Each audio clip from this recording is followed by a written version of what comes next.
Rodney Bailey was a kid once. Then he was an all-state high school football player at St. Ed's. Then he was a 4-year starter at Ohio State. And then he was an overlooked commodity when coming out of Columbus. Long before he became a Super Bowl champion, he wasn't on the radar of any NFL teams.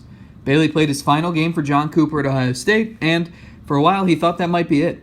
He worked his way onto the roster for the Gridiron Classic All-Star Game. He attended the NFL Combine. He interviewed with a few teams that finally expressed some interest.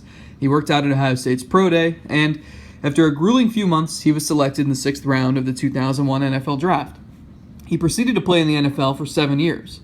Last week, Bailey watched the NFL Combine. He laughed at the commentary from his former Steelers teammate Ike Taylor. He watched players get placed under the league's microscope.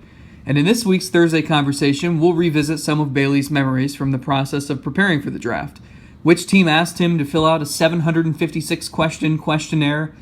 What advice would Bailey have for young players who are going through what he endured 15 years ago? And I always caution even the kids I coach today, put your resume as you walking, talking, and dealing with people.